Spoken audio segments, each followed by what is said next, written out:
pagi itu.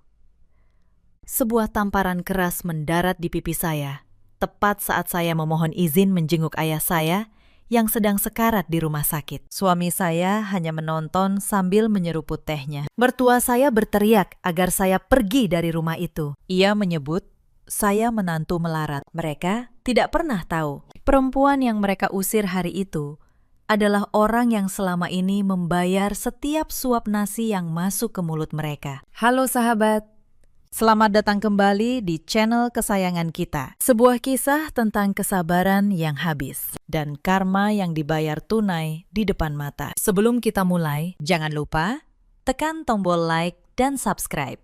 Lalu tulis nama dan kota kalian di kolom komentar. Mari kita mulai.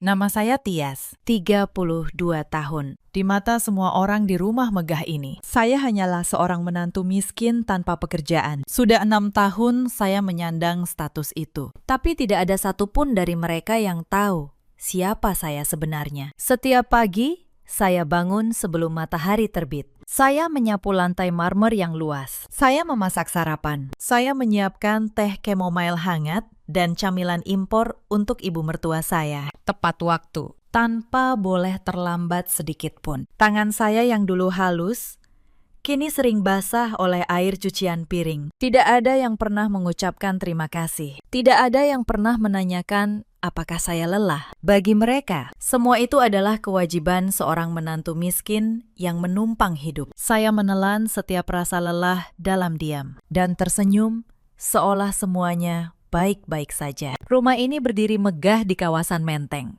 Perabotannya berlapis emas. Lampu kristal menggantung di langit-langit ruang tamu. Dari luar, ini adalah rumah keluarga terpandang yang sempurna. Tapi di dalamnya, saya hidup seperti seorang pembantu yang tidak digaji. Suami saya bernama Agam, 36 tahun. Dulu saya mencintainya dengan sepenuh hati. Saya pikir cinta bisa menumbuhkan rasa hormat. Saya salah.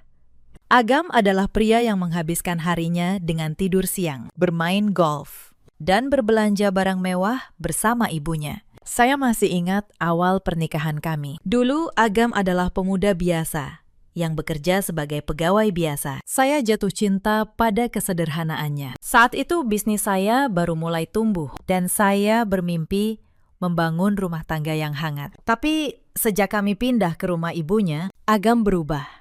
Ia terbiasa hidup mewah dari uang yang diam-diam saya kirim. Dan perlahan, ia mulai menganggap dirinya benar-benar seorang pengusaha besar. Ibu mertua saya, Bu Irfa, 58 tahun. Wanita yang selalu mengenakan gaun sutra mahal dan jari-jari penuh cincin berlian. Baginya, saya bukan manusia. Saya hanya benalu yang menumpang hidup di rumah anaknya. Hari itu udara yang biasanya sejuk mendadak terasa mencekik. Saya sedang mencuci piring di dapur ketika ponsel saya berdering. Suara tetangga di kampung terdengar panik dari ujung telepon. Ayah saya, Pak Dana, tiba-tiba jatuh pingsan di halaman. Beliau sedang dilarikan ke rumah sakit. Jantung saya berdegup kencang. Air mata langsung menggenang. Pak Danang adalah satu-satunya keluarga yang saya miliki di dunia ini. Sosok yang selalu menyayangi saya tanpa syarat. Saya tahu saya harus segera pergi ke sana. Namun langkah saya terasa berat. Saya ingat posisi saya di rumah besar ini. Saya mengusap kasar air mata saya. Saya menarik napas dalam-dalam. Lalu saya melangkah ragu menuju ruang keluarga. Di ruangan mewah itu, Bu Irfa sedang duduk bersandar di sofa dengan gaya angkuh. Jari-jarinya yang penuh berlian sibuk menggeser layar ponsel. Sesekali terdengar tawa kecil dari bibirnya. Di meja kaca tersaji teh chamomile hangat yang tadi saya siapkan. Saya berdiri mematung di ambang pintu. Saya menelan ludah yang terasa sepahit empedu. Kaki saya gemetar saat mendekat. Saya menundukkan kepala dalam-dalam. Kedua tangan saya bertaut erat di depan perut, menunjukkan sikap hormat yang selama ini selalu saya perankan. Ibu, panggil saya dengan suara parau. Bu Irfa tidak langsung menjawab. Ia terus menatap layar ponselnya beberapa detik. Seolah suara saya hanyalah dengungan nyamuk. Baru setelah itu, ia mengangkat wajahnya perlahan. Matanya yang tajam menatap saya dari ujung kepala hingga ujung kaki. Ada apa? Kamu tidak lihat saya sedang sibuk? Katanya ketus. kalau kamu mau minta uang belanja tambahan. Bukankah minggu lalu sudah saya berikan? Dasar perempuan boros, tidak tahu diuntung. Hati saya mencelos mendengar tuduhan itu, namun saya menahan diri. Bukan soal uang belanja. Bu, ayah saya di kampung baru saja jatuh sakit parah. Sekarang sedang dibawa ke rumah sakit. Kondisinya kritis. Saya mohon izin pergi menjenguk beliau sekarang juga. Alis Bu Irfa berkerut tajam. Ia membanting ponselnya ke atas meja hingga menimbulkan suara benturan keras. Ayahmu yang miskin itu sakit. Lalu, apa hubungannya dengan kenyamanan saya di sini? Suaranya melengking. Kalau dia sakit, ya biarkan saja diurus perawat puskesmas di sana. Kenapa kamu harus repot minta izin pergi? Siapa yang akan menyiapkan makan siang untuk Agam nanti? Siapa yang mengepel lantai? Kamu pikir kamu ini nyonya di rumah ini? Air mata yang sedari tadi saya tahan akhirnya tumpah. Saya merendahkan diri. Saya bersimpuh di lantai marmer yang dingin. Tolong, Bu. Hanya untuk kali ini saja. Ayah saya sedang tidak sadarkan diri. Saya berjanji akan menyelesaikan semua pekerjaan rumah setelah saya kembali. Dan jika ibu berkenan, bolehkah saya meminjam sedikit uang? Hanya untuk biaya pendaftaran awal masuk rumah sakit. Saya berjanji akan segera menggantinya. Mendengar kata meminjam uang, raut. Wajah Bu Irfa berubah. Amarahnya meledak. Ia bangkit dari sofa. Ia menatap saya yang bersimpuh di bawah kakinya dengan kebencian yang meluap. Meminjam uang, katamu. Dasar perempuan tidak tahu malu. Sudah numpang hidup seenaknya di rumah anak saya. Makan enak dari uang anak saya. Sekarang berani-beraninya mau menguras harta keluarga kami untuk membiayai ayahmu yang miskin itu. Urat-urat di leher Bu Irfa menonjol. Sebelum saya sempat membela diri, tangan kanannya melayang cepat ke udara. Sebuah tamparan keras menghantam pipi kanan saya. Bunyinya nyaring di seluruh ruangan. Rasa panas menyengat. Bekas 5 jari perlahan tercetak di pipi saya. Sudut bibir saya terasa perih. Saya terdiam kaku. Mata saya terbelalak tak percaya. Kepala saya berdengung. Ibu, kenapa ibu tega memukul saya? Perintih saya sambil memegangi pipi yang berdenyut nyeri. Itu balasan untuk mulut lancangmu. Berani sekali kamu meminta-minta uang. Kamu pikir kamu siapa di rumah ini? Kamu cuma menantu miskin yang tidak punya kontribusi apa-apa selain menghabiskan beras kami, teriak Bu Irfa histeris. Di tengah keributan itu, terdengar langkah kaki menuruni tangga. Agam muncul dengan wajah mengantuk, mengenakan piyama sutra mahal. Ia berjalan santai sambil mengusap matanya yang belum sepenuhnya terbuka. Ada apa ini? Bu, pagi-pagi sudah ribut. Suara ibu sampai menembus pintu kamar. Mengganggu tidur saya saja, keluhnya datar. Tanpa rasa bersalah. Matanya hanya melirik sekilas ke arah saya yang masih menangis terseduh di lantai. Melihat kehadiran suami saya, secercah harapan kecil muncul di hati saya. Saya menatapnya dengan pandangan memohon, berharap pria yang seharusnya melindungi saya akan maju membela. Mas Agam, tolong. Ayahku sakit parah dan sekarang masuk rumah sakit. Aku cuma minta izin baik-baik ke ibu untuk menjenguk ayah. Tapi ibu justru harapan saya hancur berkeping-keping dalam sekejap. Bukannya menolong, Agam justru melewati saya begitu saja. Ia duduk bermanja di sebelah ibunya. Dengan tenang ia menuangkan teh panas untuk dirinya sendiri. Kamu ini memang selalu bikin masalah yang tidak perlu. Jas, katanya dingin. Sudah tahu ibu sedang santai, malah sengaja kamu ganggu dengan urusan ayahmu yang merepotkan itu. Kalau tidak punya uang, ya tidak usah sok mau pergi pamer ke rumah sakit. Beli obat warung saja sudah cukup. Kamu sudah resmi menikah denganku. Kewajiban utamamu ada di sini. Melayani aku dan melayani ibu. Jangan egois jadi perempuan. Perkataan Agam bagai ribuan belati yang menusuk langsung ke jantung saya. Hati saya benar-benar hancur. Suami yang selama ini saya hormati dengan sepenuh jiwa justru memihak ibunya. Ia dengan sadar membiarkan istrinya sendiri diinjak-injak. Mendapat dukungan penuh dari putranya. Kesombongan Bu Irfa semakin memuncak. Ia kembali berkacak pinggang dengan pongah. Ia menatap rendah ke arah saya, sembari mengukir senyum licik. Kamu dengar sendiri kata suamimu. Kamu sama sekali tidak dibutuhkan di rumah ini. Keberadaanmu hanya menyusahkan kami berdua. Saya sudah muak melihat wajah miskinmu itu setiap hari. Kehadiranmu mengotori pemandangan. Saat itu, pintu ruang tamu terbuka. Bibi Asih, pembantu yang sudah lama bekerja di rumah ini, masuk membawa nampan. Ia menyaksikan saya bersimpuh dengan pipi memerah bekas tamparan. Mata Bibi Asih berkaca-kaca. Ia satu-satunya orang di rumah ini yang pernah memperlakukan saya dengan hormat. Namun, ia hanya bisa diam, takut kehilangan pekerjaannya. Lihat itu, kata Bu Irfa sambil menunjuk saya di hadapan Bibi Asih. Bahkan di depan pembantu pun dia tidak tahu malu. Merengek minta uang. Biar semua orang tahu betapa rendahnya menantu yang saya punya. Penghinaan di depan orang lain itu menusuk lebih dalam dari tamparan tadi. Selama 6 tahun, Bu Irfa selalu mempermalukan saya. Pernah ia membuang masakan saya ke tempat sampah di depan tamu. Hanya untuk membuktikan saya tidak becus. Pernah ia menyuruh saya berdiri di luar saat hujan, karena katanya, bau keringat saya mengganggu acara arisannya. Setiap hinaan saya telan demi sebuah ilusi keluarga. Saya membiarkan semua kata-kata kejam itu meresap ke dalam ingatan saya, mengoyak habis kesabaran yang selama bertahun-tahun sengaja saya pupuk demi menjaga keutuhan rumah tangga. Perlahan, dengan tekad baru, saya bangkit berdiri dari lantai marmer. Lutut saya masih bergetar. Namun ada rasa muak baru yang merayap menggantikan kesedihan saya. Saya menghapus kasar sisa air mata. Tatapan saya yang semula sendu berubah menjadi tajam dan dingin. Saya menatap wajah mertua dan suami saya bergantian. Baiklah, ucap saya.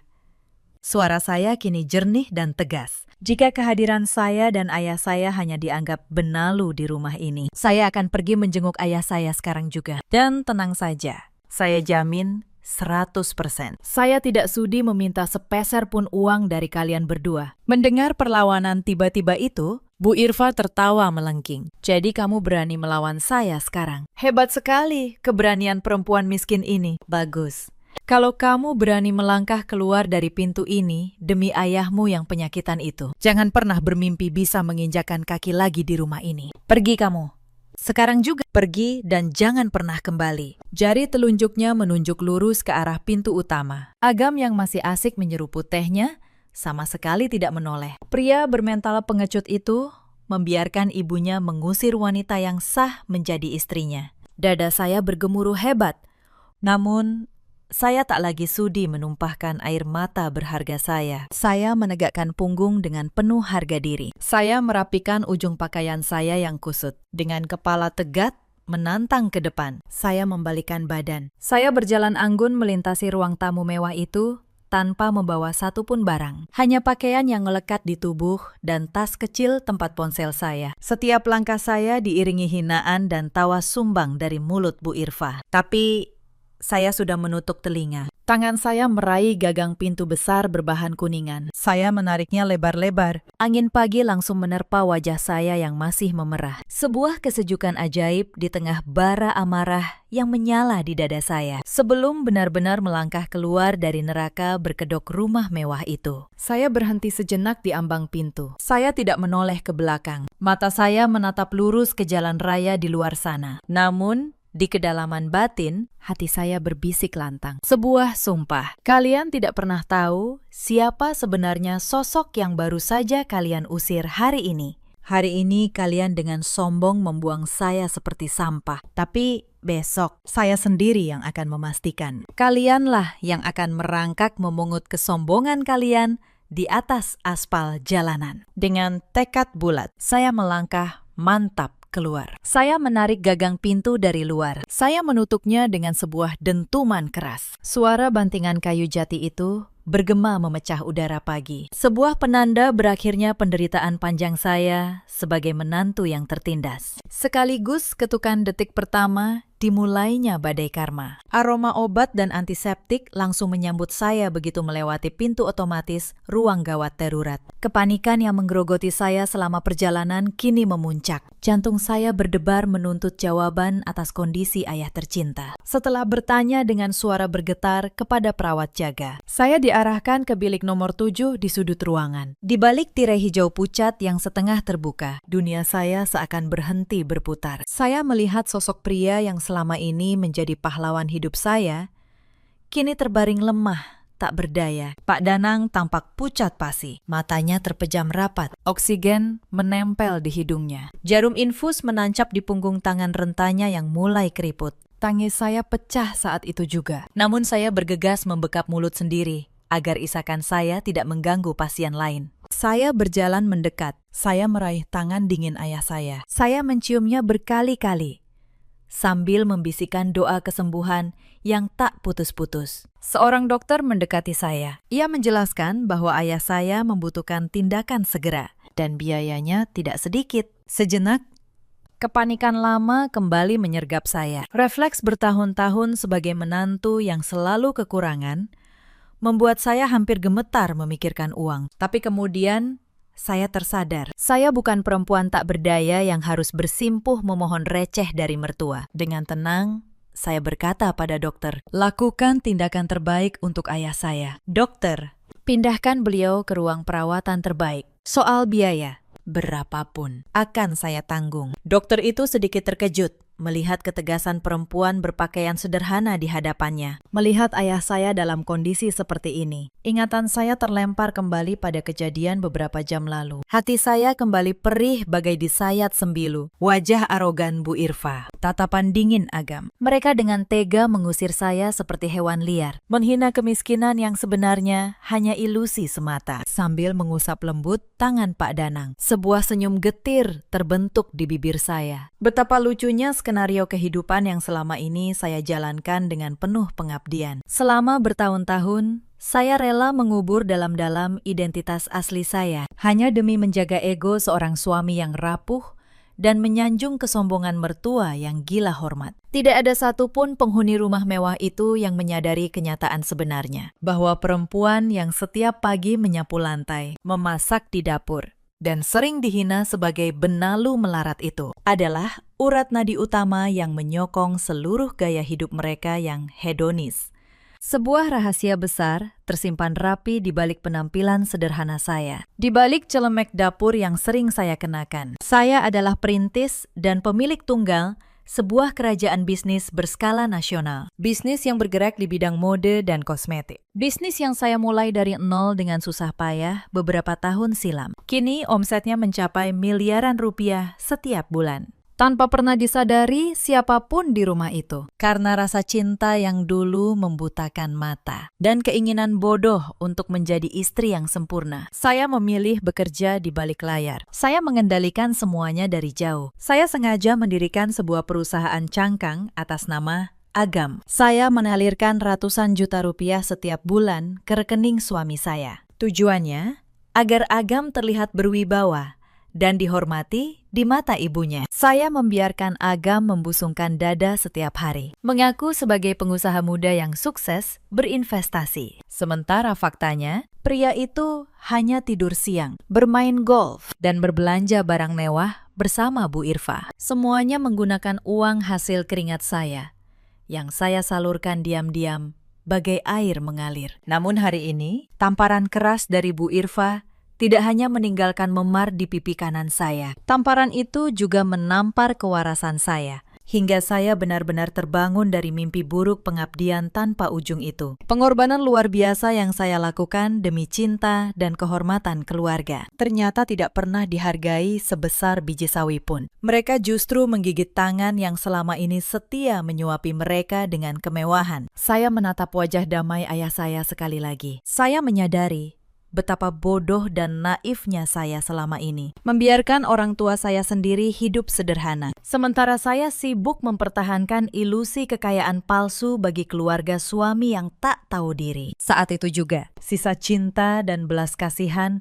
yang mungkin masih tertinggal di sudut hati saya untuk Agam dan Bu Irfa menguap habis. Semuanya digantikan oleh tekad baja untuk mengembalikan segala sesuatu pada tempatnya. Saya tidak akan lagi menjadi bulan-bulanan. Saya tidak akan lagi sudi menjadi inang bagi lintah berkedok keluarga. Setelah memastikan pernapasan ayah saya mulai stabil dan perawat mengatakan, Pak Danang telah melewati masa kritis awal. Saya melepaskan genggaman tangan beliau. Saya membenarkan selimut tebal yang menutupi tubuh ayah saya. Lalu saya melangkah keluar, menuju koridor rumah sakit yang sepi. Udara dingin dari pendingin ruangan menyapu wajah saya yang sudah tidak lagi basah oleh air mata. Saya menyandarkan punggung di dinding koridor. Saya merogoh bagian terdalam tas kecil saya. Saya mengeluarkan sebuah ponsel pintar mahal yang selama ini selalu saya sembunyikan rapat-rapat dari pandangan Agam maupun Bu Irfa, dengan jari-jari yang kini tak lagi gemetar. Saya mencari sebuah nama penting di daftar kontak. Saya menekan tombol panggilan. Hanya butuh 2 kali nada dering sebelum suara seorang pria muda yang profesional menjawab dari seberang. Ia adalah Dimas, tangan kanan dan asisten kepercayaan saya. Selama ini, ia setia mengurus seluruh operasional bisnis dan arus keuangan perusahaan dari balik meja. Selamat siang, Bu. Ada yang bisa saya bantu? Apakah Bapak sudah mendapatkan penanganan maksimal di sana? Sapa Dimas dengan nada penuh hormat. Saya menarik napas panjang. Saya menata intonasi suara saya agar terdengar setegas dan sedingin mungkin. Ayah saya sudah ditangani dengan baik. Dimas, kondisinya mulai stabil. Saya akan memindahkan beliau ke ruang perawatan VIP terbaik segera setelah diizinkan dokter. Tapi saya meneleponmu bukan hanya untuk mengabarkan hal itu. Ada instruksi darurat yang harus kamu laksanakan hari ini juga. Detik ini juga, tanpa penundaan. Mendengar perubahan nada suara saya yang kini penuh otoritas, Dimas langsung menegakkan duduknya. Ia menyiapkan buku catatannya. Siap. Bu, seluruh instruksi akan saya eksekusi sekarang juga. Apa yang harus saya lakukan? Dengarkan baik-baik. Dimas, mulai detik ini juga, cabut seluruh akses keuangan yang mengalir ke rekening Agam. Bekukan semua kartu ATM yang selama ini ia pegang dengan sombong. Blokir seluruh kartu kredit premium yang sering ia pakai tanpa batas bersama ibunya. Hentikan secara permanen transfer otomatis bulanan bernilai ratusan juta yang kita kirim ke rekening pribadi Bu Irfa dengan dalih keuntungan investasi. Saya berhenti sejenak. Suara saya semakin tajam. Intinya, tutup rapat seluruh keran perusahaan tanpa satu celah pun untuk mereka berdua. Pastikan saldo rekening mereka hangus dan tidak bisa dipakai bertransaksi apapun. Mulai dari belanja barang mewah, menarik uang tunai, sampai membayar tagihan sekecil apapun. Lalu, tarik kembali semua modal yang mengatasnamakan perusahaan fiktif milik Agam. Langsung ke rekening induk perusahaan saya. Setiap kata yang keluar dari bibir saya bagaikan peluru tajam yang tepat sasaran. Di ujung sambungan, Dimas terdiam beberapa detik mencerna rentetan perintah itu. Sebagai orang kepercayaan yang tahu persis betapa besar pengorbanan saya selama ini untuk menutupi aib suami, perintah drastis itu sedikit mengejutkannya, namun jauh di lubuk hatinya, ia merasa lega. Akhirnya atasannya yang baik hati berani mengambil ketegasan untuk berhenti diinjak-injak. Baik, Bu, saya mengerti situasi ini. Proses pemblokiran, penutupan kartu kredit, dan pencabutan dana perusahaan akan saya eksekusi dalam waktu kurang dari 15 menit. Semua akses keuangan atas nama Bapak Agam dan Ibu Irfa akan lumpuh total. Apakah ada hal lain yang perlu saya siapkan untuk saat ini? Itu saja dulu. Fokuskan penghentian seluruh aliran dana terlebih dahulu dengan sempurna. Biarkan mereka berdua merasakan sendiri bagaimana kerasnya kehidupan nyata tanpa uang dari jerih payah yang selama ini mereka remehkan. Setelah urusan administrasi rumah sakit ayah saya selesai, saya akan menghubungimu untuk menyusun langkah selanjutnya. Terima kasih atas kerja cepatmu, Dimas. Saya memutuskan sambungan. Saya memasukkan kembali ponsel ke dalam tas. Untuk pertama kalinya dalam 6 tahun, saya merasa bisa bernapas lega. Sore itu, ayah saya dipindahkan ke ruang perawatan VIP terbaik di rumah sakit. Ruangan luas dengan jendela menghadap taman.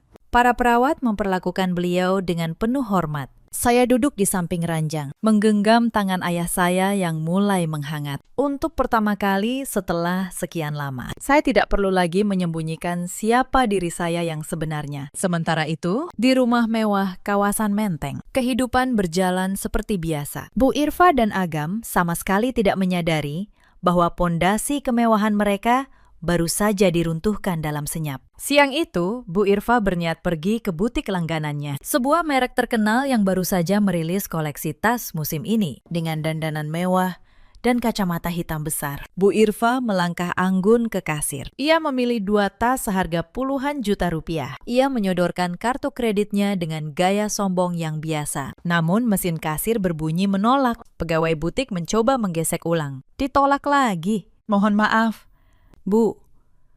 Kartu Ibu ditolak. Saldonya tidak mencukupi, ujar pegawai itu sopan. Wajah Bu Irfa memerah karena malu. Tidak mungkin. Coba kartu yang ini, katanya sambil menyodorkan kartu kredit lain. Hasilnya sama, ditolak. Antrean di belakangnya mulai berbisik. Bu Irfa pulang dengan tangan kosong dan harga diri yang tercoreng. Di rumah, ia langsung menelpon Agam dengan nada panik. Agam yang sedang di lapangan golf juga baru saja mengalami hal memalukan. Kartunya ditolak saat hendak membayar biaya keanggotaan klub.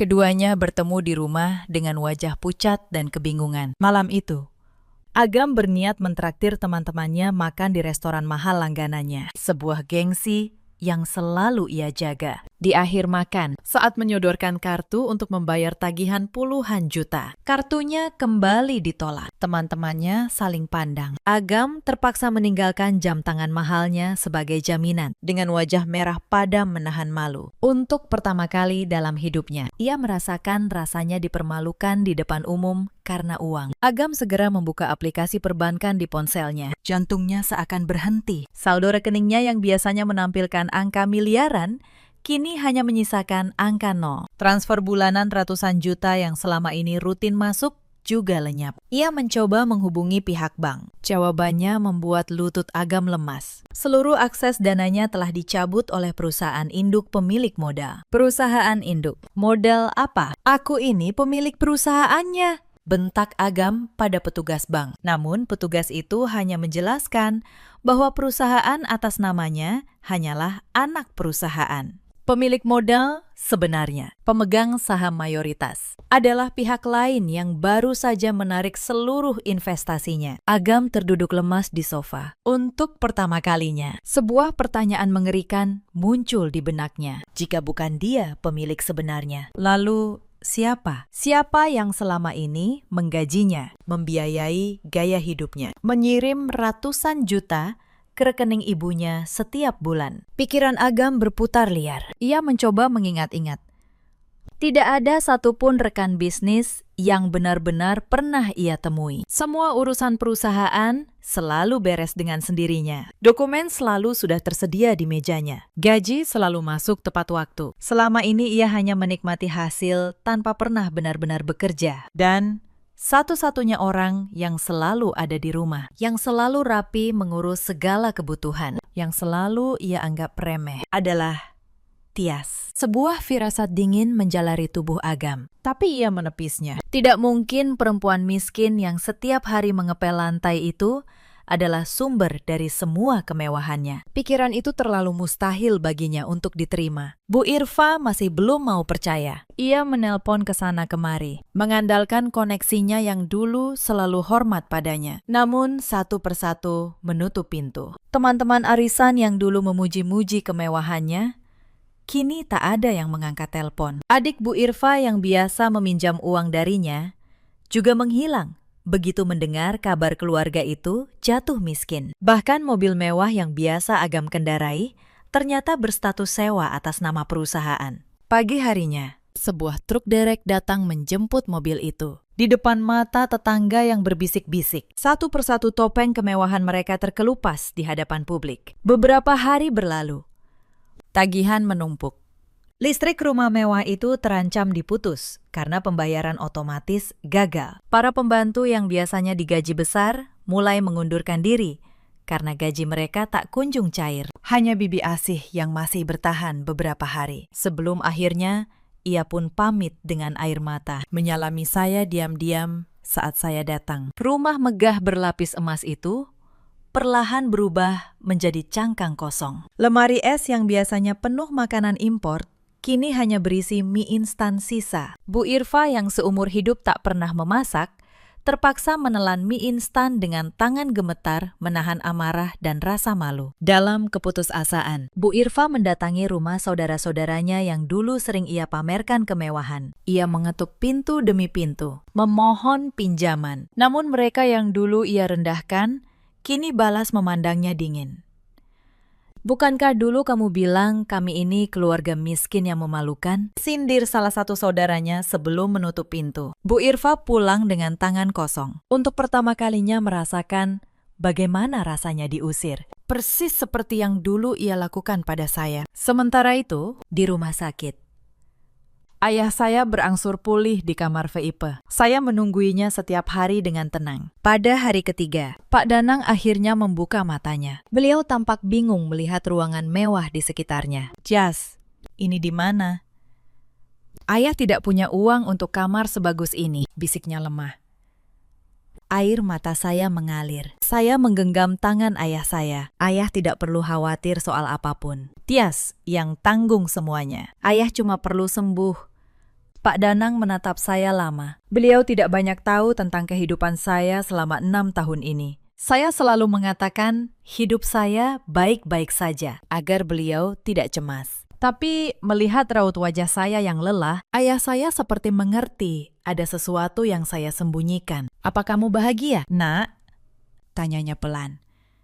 Pertanyaan sederhana itu meruntuhkan pertahanan saya. Untuk pertama kalinya, saya menangis sejujur-jujurnya di pelukan ayah saya. Melepaskan semua beban yang selama ini saya pendam sendiri. Pada hari keempat, saya menerima telepon dari Dimas. Ia melaporkan bahwa Bu Irfa dan Agam kini benar-benar tanpa uang sepeser pun. Bahkan rumah mewah di Menteng itu ternyata bukan milik mereka. Rumah itu juga aset perusahaan saya yang selama ini saya biarkan mereka tempati. Saya menarik napas. Sudah waktunya menyelesaikan semuanya. Saya meminta Dimas menyiapkan dokumen-dokumen penting dan menjadwalkan saya untuk datang langsung ke rumah itu keesokan harinya. Bukan sebagai menantu yang memohon, tapi sebagai pemilik sah dari segala sesuatu yang selama ini mereka banggakan. Malam itu saya tidak bisa tidur, bukan karena ragu, tapi karena untuk pertama kalinya saya merasa benar-benar bebas. Saya membuka laci tempat saya menyimpan foto pernikahan saya dengan Agam. Saya menatapnya lama. Perempuan dalam foto itu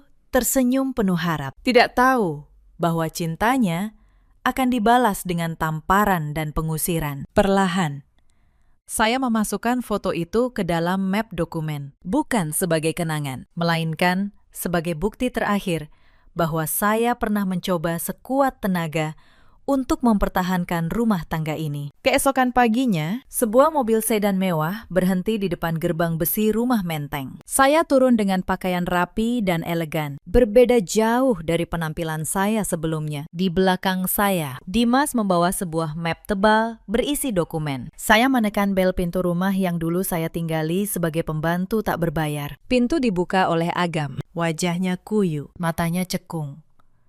Ia menatap saya dengan bingung. Jas, kamu, untuk apa kamu kembali ke sini? Saya datang untuk menyelesaikan urusan. Mas, jawab saya tenang. Saya melangkah masuk tanpa diundang. Ruang tamu yang dulu megah kini terasa suram. Bu Irfa duduk di sofa dengan daster lusuh, jauh dari penampilan angkuhnya dulu. Melihat saya, ia langsung bangkit dengan sisa kesombongannya. Mau apa kamu kembali ke rumah ini? Sudah saya usir. Kenapa berani-beraninya menginjakkan kaki lagi? Suaranya masih berusaha melengking, meski lemah. Saya tidak menjawab dengan amarah. Saya hanya tersenyum tipis. Saya meminta Dimas membuka map tebal di tangannya. Saya menata dokumen-dokumen itu satu persatu di atas meja kaca. Hitam di atas putih. Sebelum saya bicara, saya ingin kalian melihat ini dulu, kata saya. Ini akta kepemilikan perusahaan. Perusahaan yang selama ini Mas Agam banggakan sebagai milik Mas. Lihat baik-baik nama pemilik saham mayoritasnya. Das. Itu nama saya. Mas Agam hanya pemegang nama di perusahaan cangkang yang saya dirikan untuk menjaga harga diri Mas di depan Ibu. Agam mengambil dokumen itu dengan tangan gemetar. Matanya membaca cepat. Wajahnya berubah pucat pasi. Ini, Agam tergagap. Ia membolak-balik halaman demi halaman, berharap menemukan kesalahan, berharap ini hanya mimpi buruk. Tapi setiap baris yang ia baca semakin menghancurkan dunianya. Tanda tangannya sendiri ada di sana, sebagai direktur boneka. Nama saya tercetak jelas sebagai pemegang saham pengendali. Semua selama ini ada di depan matanya. Tapi ia terlalu sombong untuk pernah membacanya. Ini adalah rekening koran. Lanjut saya. Menyodorkan lembar berikutnya. Catatan setiap transfer ratusan juta rupiah yang masuk ke rekening Mas Agam dan rekening Ibu setiap bulan selama 6 tahun. Semua berasal dari satu sumber. Perusahaan saya, mode dan kosmetik. Omzet miliaran setiap bulan. Saya yang membangunnya dari nol. Sementara saya berpura-pura jadi menantu miskin yang mengepel lantai rumah ini. Bu Irfa terhuyung. Ia meraih sandaran sofa agar tidak jatuh. Bibirnya bergetar. Tidak mungkin. Kamu cuma perempuan kampung yang miskin. Itu yang Ibu pikirkan selama 6 tahun, kata saya tegas. Setiap suap nasi yang Ibu makan, setiap gaun sutra yang Ibu pakai, setiap cincin berlian di jari Ibu, semuanya dibeli dari uang perempuan kampung yang Ibu tampar pagi itu. Ibu menampar tangan yang memberi Ibu makan. Itulah yang Ibu lakukan. Dan ini, saya menyodorkan dokumen terakhir, adalah sertifikat rumah ini. Rumah megah di Menteng yang Ibu banggakan sebagai milik keluarga. Lihat namanya. Atas nama perusahaan saya. Selama ini, kalian tinggal di rumah saya, makan dari uang saya, memakai mobil yang saya beli, dan setiap hari kalian menampar, menghina, dan mengusir orang yang menyuapi kalian. Ruangan itu senyap mencekam. Agam terduduk di lantai. Kertas-kertas berserakan di sekitarnya. Bu Irfa menutup mulutnya dengan kedua tangan. Air mata mulai mengalir di pipinya, yang kini tak lagi dipoles riasan tebal. Hari itu, saat Ibu menampar saya dan mengusir saya, karena saya memohon menjenguk ayah saya yang sekarat. Ibu tidak hanya mematahkan hati saya, kata saya pelan namun tajam. Ibu mematahkan satu-satunya alasan saya bertahan. Saya bersedia hidup terhina demi menjaga keutuhan rumah tangga ini. Tapi kalian membuktikan bahwa tidak ada yang layak dipertahankan. Cas, tolong. Aku hilaf. Ibu hilaf. Kami minta maaf. Agam merangkak mendekati saya. Pria yang dulu menatap saya dengan dingin, kini memohon di kaki saya. Tolong, jangan ambil semuanya. Kami tidak punya apa-apa lagi. Saya menatapnya tanpa amarah, tanpa benci, namun juga tanpa kasihan. Mas, saya tidak mengambil apapun dari kalian. Saya hanya mengambil kembali apa yang sejak awal memang milik saya. Kalian tidak pernah punya apa-apa. Yang kalian miliki hanyalah kesombongan yang dibiayai keringat saya. Bu Irfa ikut jatuh berlutut. Wanita yang dulu menamparku, kini menangis terseduh di lantai marmer, yang sama tempat aku dulu bersimpuh memohon. Nak, maafkan Ibu. Ibu salah. Ibu menyesal. Kembalilah jadi menantu Ibu. Ibu janji akan memperlakukanmu dengan baik. Saya menggeleng pelan. Sudah terlambat, Bu. Surat cerai sudah saya siapkan, dan Mas Agam akan menandatanganinya. Saya beri kalian waktu 3 hari untuk meninggalkan rumah ini. Setelah itu, rumah ini akan saya jual. Saya tidak akan menuntut kalian atas apapun. Anggap saja itu kebaikan terakhir saya untuk keluarga yang dulu pernah saya cintai. Saya berbalik dan melangkah menuju pintu. Di ambang pintu, saya berhenti sejenak. Persis seperti hari saya diusir. Namun kali ini, saya yang melangkah keluar dengan kepala tegak dan masa depan yang cerah. Saya menutup pintu itu dengan tenang di belakang saya. Di dalam mobil, Dimas yang menyetir menoleh sebentar. Ibu baik-baik saja? Tanyanya. Saya mengangguk pelan.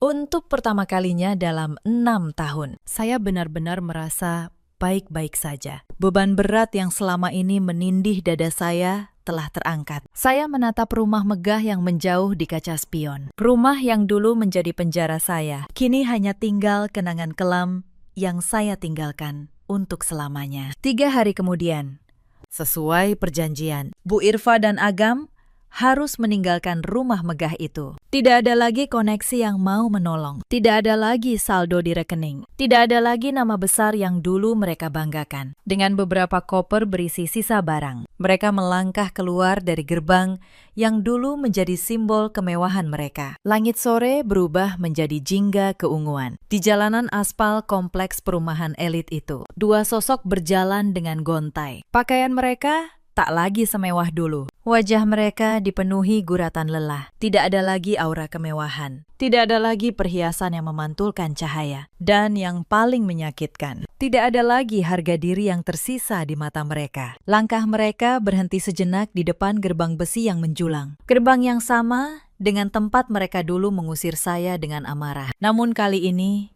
tidak ada lagi teriakan. Tidak ada lagi makian. Mereka berdiri sebagai 2 manusia yang hancur lebur di bawah timbunan takdir yang mereka buat sendiri. Bu Irfa perlahan jatuh berlutut di atas aspal. Ia tidak lagi peduli pada rasa sakit di lututnya atau kotoran yang menempel pada dasternya yang koyak. Ia hanya menatap gerbang megah itu seolah melihat sisa kehidupan yang seharusnya bisa ia miliki. Seandainya ia memilih jalan yang berbeda. Agam berdiri di samping ibunya, tampak lebih hancur lagi. Ia kini hanyalah cangkang kosong dari sosok yang dulu selalu membanggakan diri sebagai pengusaha hebat. Ia ikut berlutut, membiarkan kepalanya tertunduk. Tiba-tiba gerbang besi megah di hadapan mereka perlahan terbuka. Sebuah mobil sedan mewah keluar dengan tenang. Saya duduk di kursi belakang, menatap lurus ke depan. Saat mobil melintas tepat di depan gerbang, saya sempat menolehkan kepala sedikit ke arah luar. Saya melihat Bu Irfa dan Agam berlutut mematung di pinggir jalan. Saya menatap mereka dengan tatapan yang tidak lagi penuh amarah, tidak lagi benci, namun juga tidak ada lagi kasih sayang. Tatapan seseorang yang telah benar-benar melepaskan masa lalu. Bagi saya, mereka kini hanyalah 2 orang asing yang kebetulan memiliki sejarah kelam bersama saya. Semua ikatan itu telah diputus oleh perbuatan mereka sendiri. Saya memberikan perintah pelan kepada sopir. Mobil itu pun melaju, menghilang di balik tikungan jalan. Tidak ada kesempatan untuk memohon ampun. Tidak ada pintu yang terbuka untuk mereka. Saya telah memilih jalan saya, jalan yang penuh kedamaian dan masa depan cerah bersama ayah saya. Bu Irfa akhirnya menangis terseduh. Namun kali ini, bukan tangisan amarah. Itu adalah tangisan kesadaran. Ia menyadari telah membuang permata yang sangat berharga hanya demi segenggam kesombongan yang kini hilang tertiup angin. Ia menyesal telah menampar menantu yang menjadi malaikat pelindungnya. Ia menyesal telah mendidik anaknya menjadi sosok parasit yang egois. Agam akhirnya berani mengangkat wajahnya. Ia menatap langit malam yang mulai bertabur bintang. Ia sadar tidak akan ada lagi keajaiban yang datang. Tidak ada lagi uang yang turun dari langit. Tidak ada lagi kemudahan hidup tanpa kerja keras. Ia kini benar-benar harus menghadapi kenyataan pahit sebagai orang yang tidak punya apa-apa. Ia berdiri perlahan, membantu ibunya bangkit. Tidak ada kata-kata yang keluar dari mulut mereka. Mereka paham bahwa pembicaraan sudah tidak ada gunanya. Mereka berjalan menjauh dari gerbang itu, meninggalkan perumahan elit menuju arah pusat kota yang penuh lampu jalan. Langkah mereka berat. Namun mereka tidak punya pilihan lain selain terus berjalan menuju nasib yang mereka bentuk dengan tangan sendiri. Saya mendengar kabar tentang mereka beberapa minggu kemudian dari Dimas.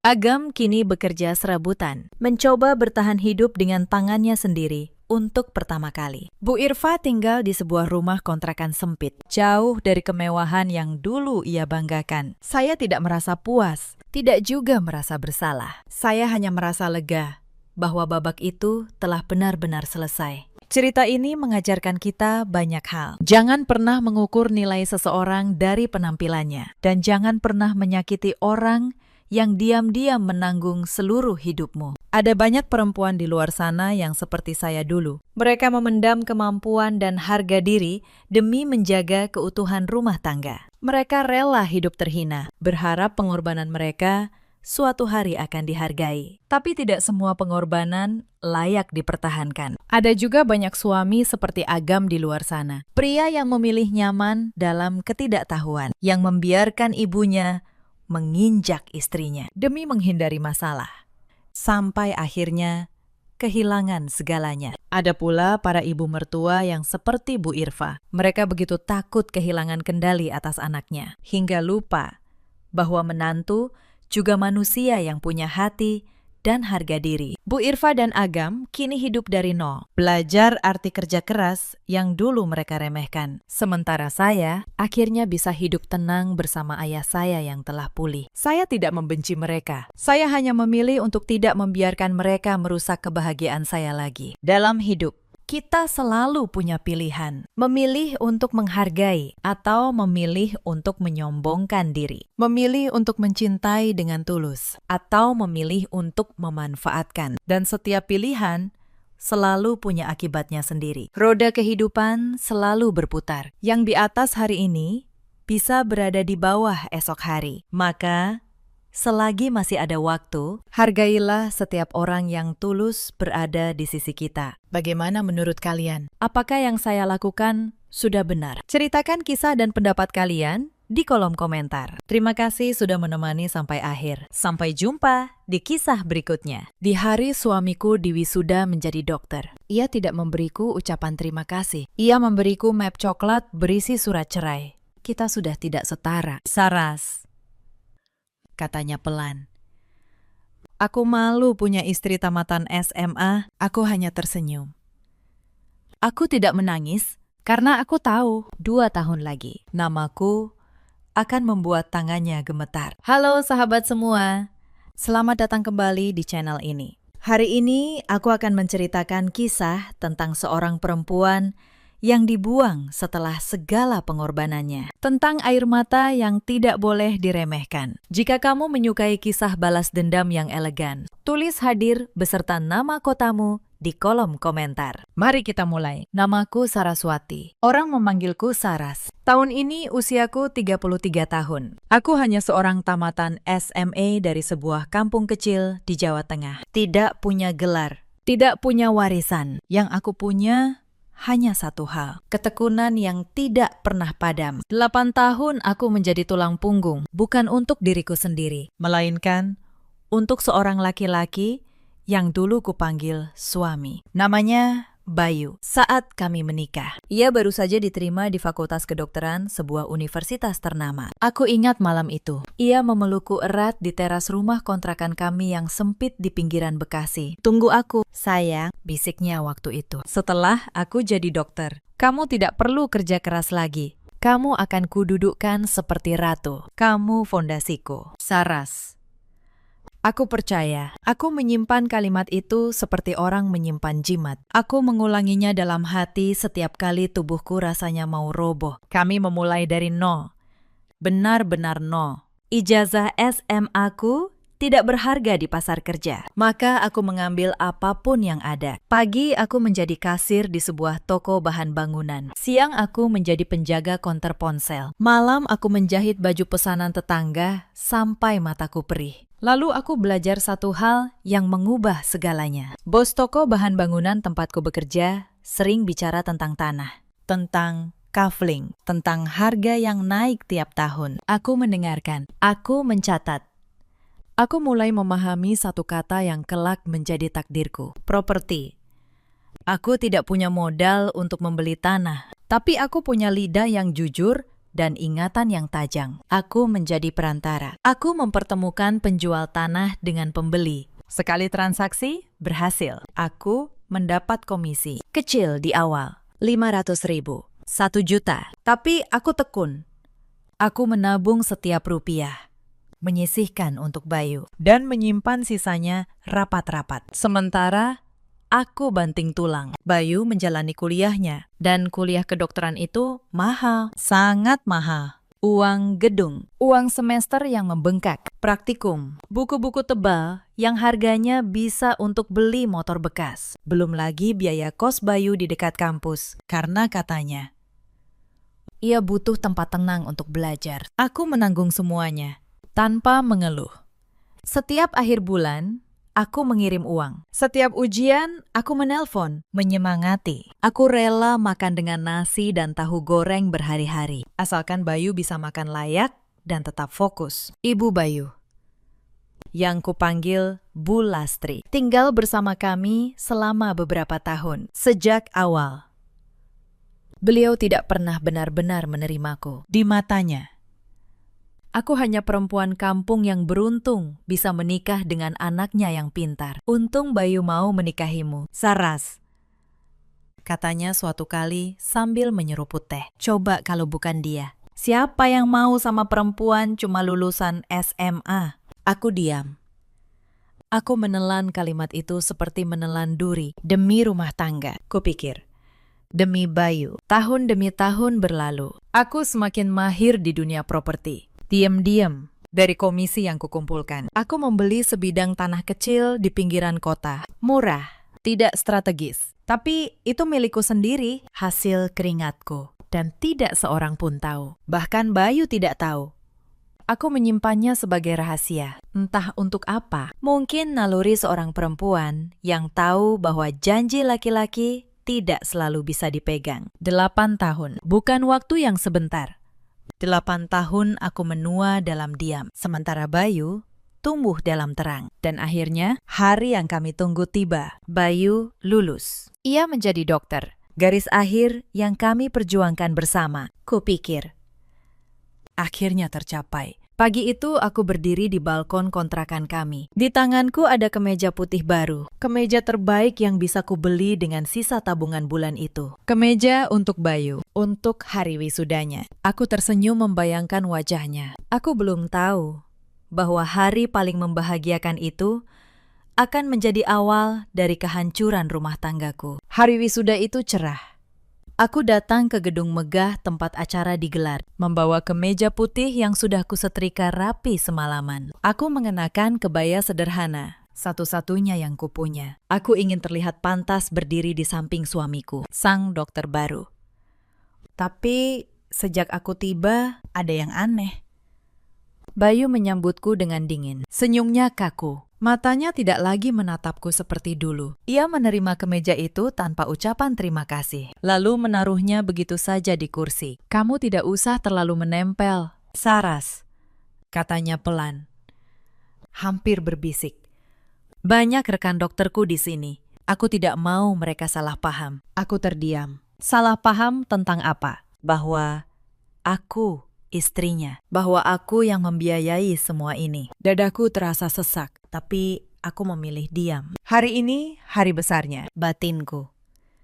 Jangan rusak. Di sudut ruangan, aku melihat Bu Lastri berdiri bersama seorang perempuan muda yang anggun. Perempuan itu berbalut gaun mahal, rambutnya tertata sempurna, wajahnya bersinar oleh perawatan yang tidak murah. Bu Lastri merangkul lengannya dengan akrab, seolah perempuan itu menantunya sendiri. Aku mendekat, ingin menyapa. Tapi sebelum aku sampai, kudengar Bu Lastri berkata pada perempuan itu, "Nadia, sabar ya.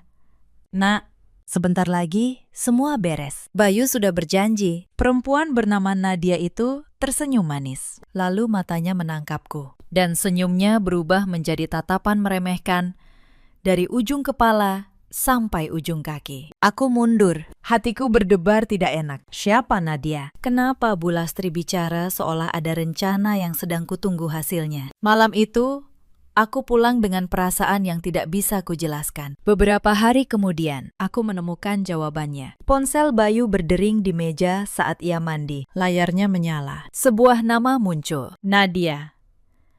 Dengan emoji hati di belakangnya. Aku tidak pernah membuka ponsel suamiku selama 8 tahun. Tapi, malam itu, entah dorongan dari mana, jariku menyentuh layar. Pesannya singkat. Sayang, kapan kamu urus surat itu? Aku sudah tidak sabar jadi nyonya rumah. Mama juga sudah siapkan semua. Tanganku dingin. Surat apa? Aku menggulir ke atas. Dan di sana, dalam puluhan pesan, terbentang sebuah pengkhianatan yang sudah berbulan-bulan berjalan di belakangku. Bayu, dan Nadia. Mereka sudah merencanakan ini sejak lama. Nadia adalah anak seorang pengusaha kaya, Tuan Wibowo, pemilik jaringan klinik besar di kota. Bagi Bayu, Nadia bukan hanya perempuan cantik. Nadia adalah pintu menuju dunia yang selama ini ia inginkan. Dunia yang menurutnya tidak bisa kuberikan. Aku meletakkan ponsel itu kembali, persis seperti semula. Saat Bayu keluar dari kamar mandi, aku sudah berbaring memunggunginya. Pura-pura tidur, tapi mataku terbuka lebar di kegelapan. Air mataku mengalir tanpa suara. 8 tahun aku menanam. Dan inilah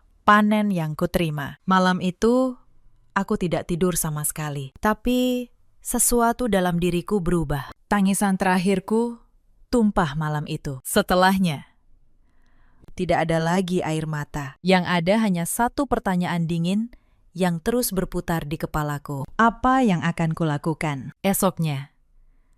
Sikap mereka semakin terang-terangan. Bu Lastri mulai memperlakukanku seperti pembantu di rumahku sendiri. Setiap aku bicara, ia memutar mata. Setiap aku masak, ia mencela rasanya. Suatu sore, saat beberapa kerabat Bayu berkumpul, Bu Lastri sengaja bicara keras agar semua mendengar. Bayu sekarang sudah dokter, katanya bangga. Sudah pantas dapat istri yang sepadan, yang berpendidikan, yang dari keluarga baik-baik, bukan yang asal comot dari kampung. Wajah-wajah di ruangan itu menoleh padaku. Sebagian menahan tawa, sebagian menatap kasihan. Aku berdiri di tengah dapur, memegang nampan berisi teh, dan kupaksa tanganku untuk tidak gemetar. Aku letakkan nampan itu pelan-pelan. Aku tatap Bu Lastri, lalu kutatap Bayu yang hanya menunduk diam. Diamnya Bayu lebih menyakitkan daripada 1000 hinaan, karena dengan diam ia membenarkan semuanya. Hari itu, di tengah dapur yang penuh tatapan menghina, aku berjanji satu hal pada diriku sendiri. Aku tidak akan menjadi korban. Aku akan pergi.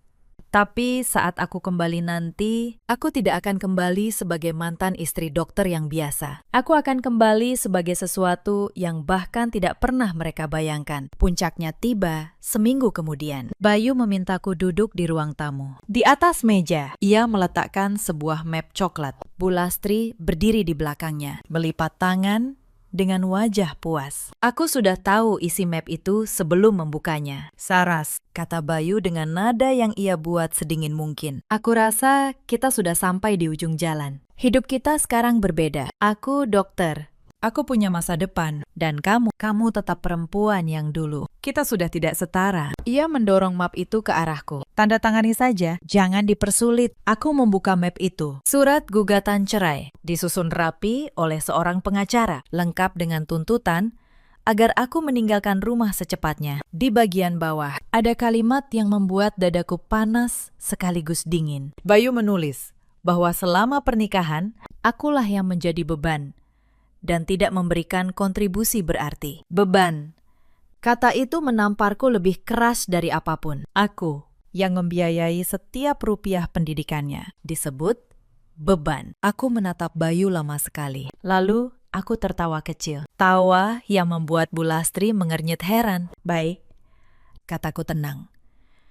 Aku tanda tangani. Tapi ingat baik-baik, Bayu, di dunia ini, yang paling berbahaya bukan musuh yang berteriak di depanmu, melainkan orang yang pergi tanpa suara. Bayu tertawa mengejek.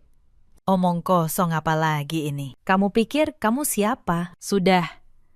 Tanda tangani saja. Aku sudah memberimu kebebasan. Aku mengambil pena. Dan dengan tangan yang sama sekali tidak gemetar, aku menandatangani surat itu. Tapi malam itu, mereka tidak tahu satu hal. Aku tidak datangani sebuah kekalahan. Aku menandatangani awal dari sebuah kebangkitan. Sidang perceraian kami berjalan jauh lebih cepat dari yang Bayu kira. Ia dan Bu Lastri datang dengan persiapan penuh. Mereka menyewa pengacara muda yang ambisius, yang yakin bisa memenangkan kasus ini dalam sekejap. Mereka membawa Nadia, yang duduk di barisan belakang dengan gaun desainer dan tatapan penuh kemenangan. Aku datang sendirian. Bukan, tidak benar-benar sendirian. Di sampingku berdiri seorang pria parubaya berjas rapi, tenang, dan berwibawa. Pak Darmaji, seorang pengacara senior yang kukenal dari dunia properti. Bertahun-tahun lalu, aku membantunya menyelesaikan sengketa tanah yang rumit. Dan sejak itu, ia menghormatiku. Saat aku menceritakan situasiku, ia bersedia mendampingi tanpa banyak bicara. Saat aku memasuki ruang sidang dengan pakaian sederhana, Bu Lastri berbisik pada Nadia. Cukup keras agar aku dengar. Lihat, beli baju yang layak untuk pengadilan saja tidak mampu. Memalukan. Aku tidak menoleh. Aku duduk tegak di samping Pak Darmaji. Saat giliranku bicara, aku berdiri tenang. Semua mata menatapku, menunggu tangisan, menunggu tuntutan. Tapi yang keluar dari mulutku membuat ruangan itu hening. Yang mulia, kataku jelas. Saya tidak menuntut apapun, tidak harta gonogini. Tidak nafkah. Semua biaya yang saya keluarkan selama 8 tahun untuk pendidikan suami saya anggap sebagai hadiah, sebagai pengabdian. Dan saya tidak akan meminta 1 rupiah pun kembali. Ruangan gaduh sesaat. Pengacara Bayu kebingungan. Bayu sendiri terkejut.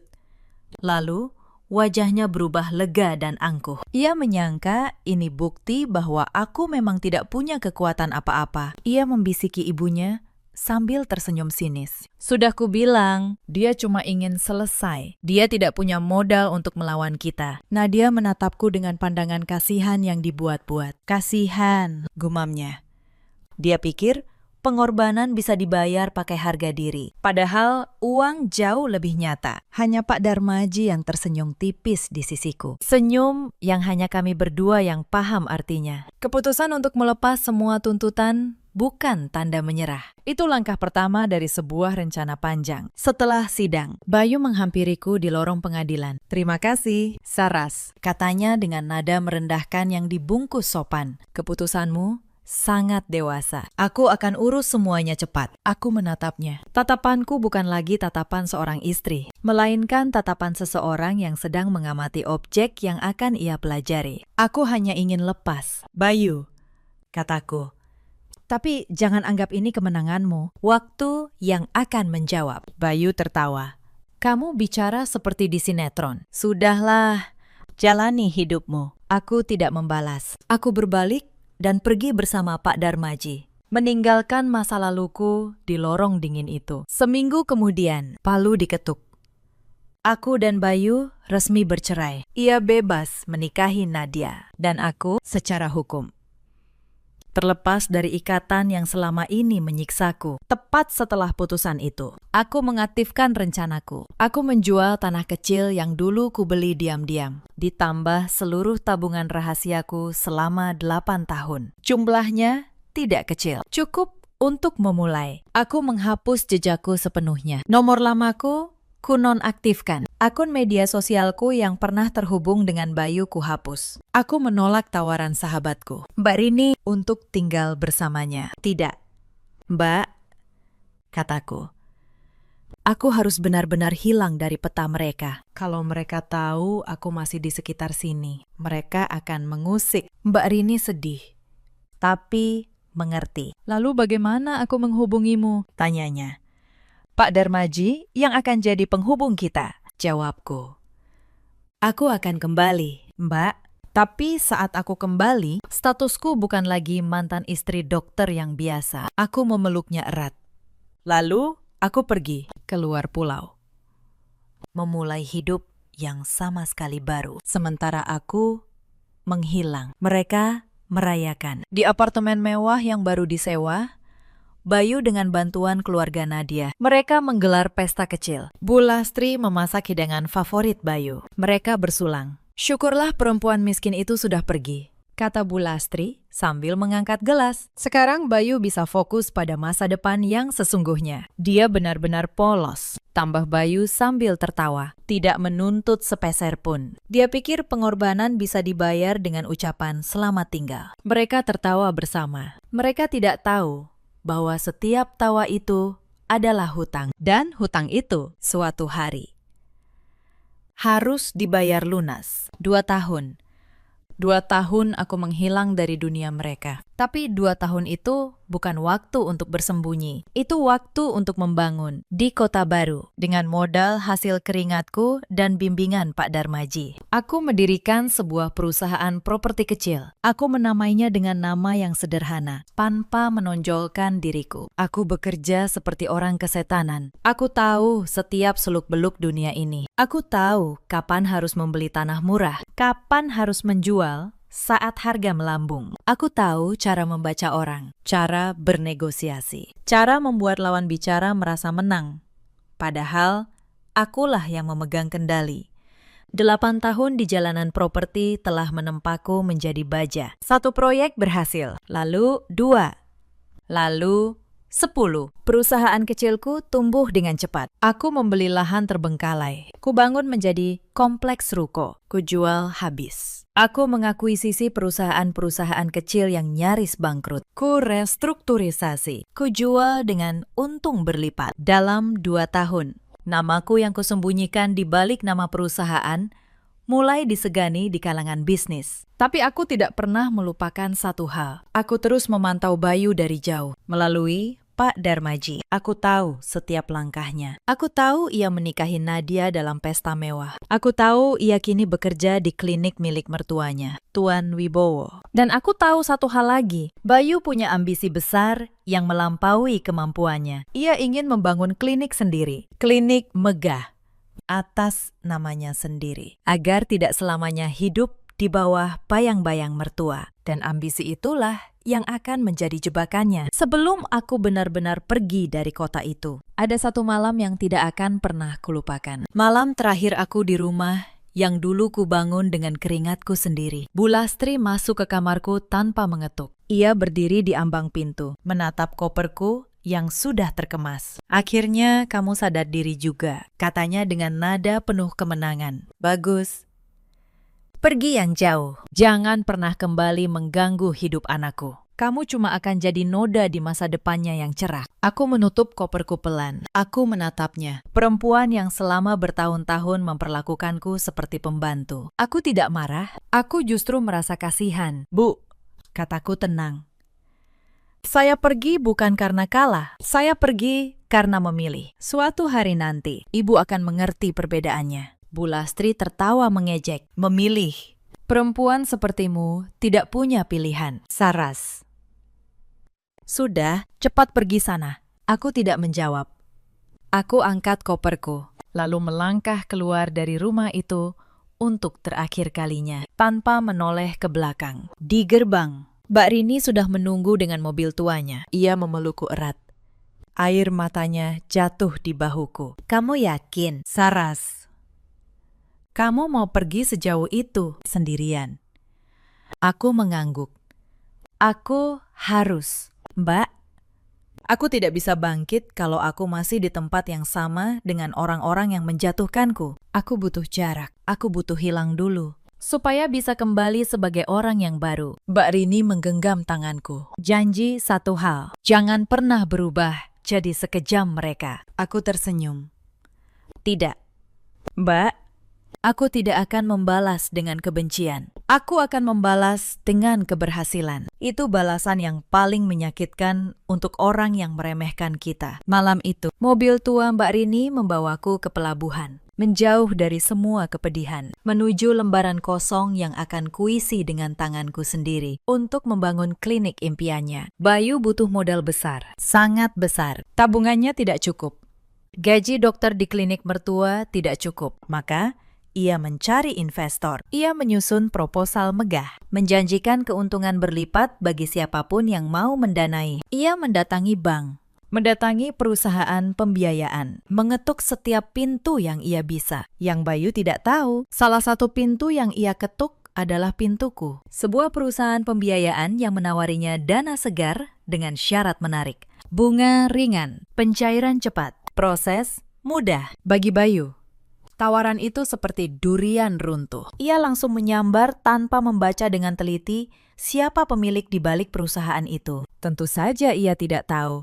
Karena semua dokumen disusun rapi oleh Pak Darmaji. Nama asliku tidak muncul dimanapun. Yang tampak hanya nama perusahaan dan deretan pejabat boneka. Bayu menandatangani perjanjian itu dengan senyum lebar. Ia merasa beruntung. Padahal, ia baru saja menandatangani jaring yang kurangkai sendiri. Benang demi benang, selama 2 tahun. Dengan dana itu, Bayu memulai proyeknya. Ia menyewa lahan strategis. Ia membeli alat-alat medis mahal. Ia merekrut staf. Memasang papan nama besar, bertuliskan namanya sebagai pemilik. Ia membanggakan dirinya di hadapan keluarga Nadia. Menunjukkan bahwa ia bukan menantu yang hanya numpang nama. Ia bahkan melalui orang lain. Menggunakan sebagian dana itu untuk gaya hidup mewah, untuk membungkam keraguan mertuanya. Tapi proyek itu mulai goyah. Bayu pandai sebagai dokter, tapi buta soal bisnis. Biaya membengkak, pendapatan jauh dari proyeksi. Ia mulai menggunakan dana pinjaman untuk menutup lubang, lalu menggali lubang baru untuk menutup yang lama. Sementara itu, sebagai pemberi dana, aku tahu setiap angka. Aku tahu setiap keterlambatan pembayaran. Aku tahu persis kapan ia paling rapuh. Aku menunggu dengan sabar, seperti pemburu yang tahu bahwa kesabaran adalah senjata paling tajam. Aku membiarkan Bayu merasa di puncak. Aku membiarkannya berutang semakin dalam. Membiarkannya membangun istana di atas pasir yang aku sendiri yang menaruhnya. Dan saat fondasi rapuh itu sudah cukup tinggi, aku siap menariknya. Hari itu tiba. Hari aku tidak lagi bersembunyi. PT yang kupimpin mengadakan peresmian besar untuk sebuah proyek rumah sakit modern. Hasil restrukturisasi sebuah perusahaan kesehatan yang nyaris bangkrut. Media diundang. Tokoh-tokoh bisnis hadir. Dan untuk pertama kalinya dalam 2 tahun, aku tampil di depan publik dengan nama asliku, Saraswati, Direktur Utama, sang pemilik. Berita itu menyebar cepat. Foto-fotoku beredar di media bisnis. Perempuan tamatan SMA yang dulu dibuang, kini berdiri di puncak sebagai salah satu pemain properti dan kesehatan paling diperhitungkan. Dan tentu saja, berita itu sampai juga ke telinga Bayu. Aku bisa membayangkan wajahnya saat melihat fotoku di layar ponsel. Pucat, tangannya gemetar, karena di saat yang sama, ia baru menyadari sesuatu yang mengerikan. Perusahaan pembiayaan yang menjadi sumber utama dananya, yang menopang seluruh proyek kliniknya, ternyata adalah bagian dari kelompok usaha yang kupimpin. Mantan istri yang ia sebut beban, kini memegang tali yang melilit lehernya. Bayu panik. Ia mencoba menelpon, tapi nomorku tidak bisa dihubungi. Ia mendatangi kantorku, tapi tidak diizinkan masuk. Lalu, surat resmi itu tiba di mejanya. Surat dari tim hukum kami, ditandatangani Pak Darmaji. Isinya jelas dan dingin. Karena berbagai pelanggaran perjanjian dan keterlambatan pembayaran yang serius, seluruh fasilitas pendanaan untuk proyeknya dihentikan. Dana dibekukan. Seluruh aset yang dijaminkan diambil alih. Dalam semalam, Istana Pasir Bayu runtuh. Proyek klinik megah yang ia banggakan disegel. Papan nama bertuliskan namanya diturunkan. Para staf yang ia rekrut menuntut gaji yang tak bisa ia bayar. Dan utang yang menggunung kini menjadi miliknya seorang. Tanpa dana, tanpa penyangga, tanpa jalan keluar. Saat seluruh asetnya dibekukan, Bayu kehilangan akal. Ia datang ke gedung kantorku. Kali ini memohon, bukan lagi dengan kepala tegak seperti dulu. Aku mengizinkannya masuk. Sekali saja, aku ingin melihat dengan mataku sendiri wajah orang yang dulu menyebutku beban. Ia masuk ke ruanganku dengan langkah ragu. Tubuhnya kurus, matanya cekung, jasnya kusut. Begitu melihatku duduk di balik meja besar, ia terdiam. Aku tidak berdiri, aku hanya menatapnya tenang. Duduk. Bayu, kataku. Suaraku datar tanpa amarah. Dan justru itu yang membuatnya semakin gemetar. Saras, katanya parau. Aku tidak tahu kalau ini perusahaanmu. Aku mohon, tolong cabut pembekuan itu. Kalau tidak, aku hancur. Aku akan kehilangan segalanya. Aku memandanginya lama, lalu aku tersenyum tipis. Hancur, ulangku pelan. Kata itu terdengar familiar. Bayu, bukankah dulu kamu yang menulis bahwa aku adalah beban? Bahwa aku tidak memberi kontribusi berarti? Wajahnya memucat. Saras, Itu masa lalu. Aku hilaf. Aku salah. Aku berdiri perlahan, berjalan ke jendela yang menghadap kota. Tahukah kamu, apa yang paling kupelajari dari 8 tahun bersamamu, Bayu? Bahwa sebuah gelar tidak menjadikan seseorang berkelas. Dan martabat tidak bisa dibeli dengan mertua kaya. Aku berbalik menatapnya. Aku tidak membekukan asetmu karena dendam pribadi. Aku membekukannya karena kamu melanggar perjanjian. Hitam di atas putih. Bayu, kamu menandatanganinya sendiri. Semua ini sah secara hukum. Pak Darmaji bisa menjelaskan setiap pasalnya. Bayu terduduk. Kepalanya tertunduk. Tolong. Saras, demi masa lalu kita. Masa lalu kita. Aku tersenyum getir. Masa lalu kita adalah 8 tahun, aku makan tahu goreng, agar kamu bisa kuliah. Masa lalu kita adalah hari wisudamu, saat kamu memberiku surat cerai sebagai hadiah. Itu masa lalu kita, Bayu. Dan aku sudah membayar lunas semua belas kasihanku selama 8 tahun. Sekarang, giliranmu membayar. Bayu masih bertahan di kursinya. Ia menundukkan kepala, suaranya bergetar. Saras, aku tahu aku salah. Aku tahu aku jahat padamu. Tapi tidakkah ada sisi dirimu yang masih mengingat siapa aku dulu? Lelaki yang kamu cintai. Apa hatimu sudah sekeras itu? Aku menatapnya. Dan untuk sesaat, ada kepedihan lama yang melintas. Tapi aku sudah belajar membedakan antara kepedihan dan kelemahan. Hatiku tidak keras. Bayu, jawabku pelan. Hatiku hanya sudah sembuh. Dulu hatiku begitu lembut, sampai aku rela menghancurkan diriku sendiri demi kamu. Aku tidak akan mengulanginya. Mencabut pembekuan ini bukan belas kasihan. Itu hanya akan mengajarkanmu bahwa pengkhianatan selalu bisa dimaafkan tanpa konsekuensi. Dan aku tidak akan menjadi guru yang mengajarkan pelajaran salah. Aku berdiri, berjalan membuka pintu ruanganku. Ada perbedaan antara memaafkan dan membiarkan. Aku sudah memaafkanmu, Bayu. Sungguh.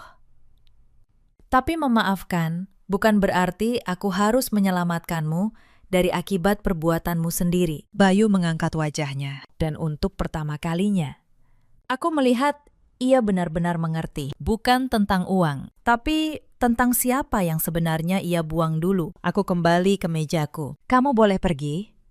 Urusan hukum biar tim kami yang selesaikan. Sesuai prosedur. Tidak kurang, tidak lebih. Bayu menatapku dengan mata berkaca-kaca, mencari secercah keraguan di wajahku. Tapi tidak ada. Akhirnya, ia berdiri. Dan dengan langkah seorang lelaki yang baru saja kehilangan segalanya, ia keluar dari ruanganku untuk selamanya. Yang terjadi setelahnya berjalan cepat. Kabar pembekuan aset dan kehancuran proyek Bayu menyebar di kalangan bisnis. Tuan Wibowo, mertuanya, yang terkenal tegas, langsung memutus hubungan. Ia tidak mau namanya tercoreng oleh menantu yang gagal dan terlilit utang. Nadia, yang dulu memilih Bayu demi gelar dokternya, kini menatap suaminya seperti menatap barang rusak. Kamu bilang kamu mandiri, teriak Nadia dalam pertengkaran terakhir mereka. Kamu bilang aku akan jadi nyonya rumah. Lihat sekarang. Kamu cuma dokter berutang yang tidak punya apa-apa. Pernikahan mereka yang dibangun di atas ambisi dan kepura-puraan runtuh secepat ia berdiri. Nadia menggugat cerai. Tuan Wibowo mengusir Bayu dari lingkaran keluarganya. Dalam waktu singkat, Bayu kehilangan semuanya. Kliniknya, istrinya, mertuanya, bahkan izin prakteknya bermasalah karena tersangkut perkara keuangan. Iya. Sang dokter yang dulu malu punya istri tamatan SMA, kini terpaksa kembali ke kos sempit bersama Bu Lastri, tempat yang sama yang dulu mereka tinggalkan dengan penuh kemenangan. Bu Lastri, yang dulu paling lantang menghinaku, kini menangis histeris setiap hari. Tapi tangisnya bukan karena menyesali perbuatannya. Ia menangis karena kehilangan kenyamanan. Bodoh kamu, Bayu. Raungnya.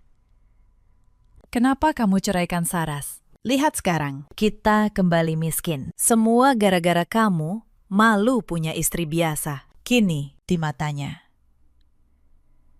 Aku bukan lagi musuh. Aku adalah sumber uang yang mereka tendang dengan tangan mereka sendiri. Bayu mencoba menghubungiku berkali-kali. Pesan-pesan penyesalan, permohonan belas kasihan. Semuanya tidak pernah kubalas. Nomorku sudah kublokir sepenuhnya. Bukan karena aku masih marah, tapi karena bagiku, ia sudah tidak ada. Ia hanya pelajaran, bukan lagi luka. Beberapa minggu setelah pembekuan itu, kabar tentang kejatuhan Bayu sampai juga padaku melalui Pak Darmaji. Tapi aku tidak merasa puas. Aku juga tidak merasa sedih. Aku hanya merasa tenang. Seperti seseorang yang akhirnya menutup buku yang sudah lama ingin ia tutup. Mbak Rini datang berkunjung ke kantorku sore itu. Ia memelukku erat.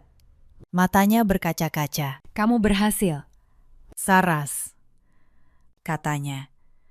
Dia benar-benar jatuh. Tapi, apa kamu tidak ingin sedikit pun memberinya belas kasihan? Aku menggeleng pelan. Aku sudah memberinya belas kasihan. Mbak, selama 8 tahun. Sekarang dia harus membayar lunas harga dari rasa malu yang dia berikan padaku. Mbak Rini terdiam, lalu mengangguk. Ia tahu aku bukan perempuan pendendam. Ia tahu aku hanya perempuan yang akhirnya menuntut keadilan yang seharusnya ku terima sejak lama. "Kamu tahu, Saras," katanya pelan. "Dulu aku takut kamu hancur, tapi sekarang aku sadar kamu tidak pernah benar-benar bisa dihancurkan. Kamu hanya butuh waktu untuk bangkit." Aku tersenyum. Kupandang kota dari jendela ruanganku. Kota yang sama yang dulu menyaksikanku menangis di balkon kontrakan. Kini aku melihatnya dari atas, bukan karena keberuntungan, tapi karena setiap rupiah, setiap malam, tanpa tidur, setiap hinaan yang kutelan, telah kuubah menjadi batu bata untuk fondasi yang kubangun sendiri. Sementara itu, kehidupan Bayu terus merosot. Tanpa izin praktik yang bersih, ia tidak bisa lagi bekerja sebagai dokter di tempat layak. Akhirnya, ia menerima pekerjaan sebagai tenaga penjual obat di sebuah perusahaan farmasi kecil. Pekerjaan yang menuntutnya berkeliling dari klinik ke klinik, menawarkan produk, seringkali ditolak.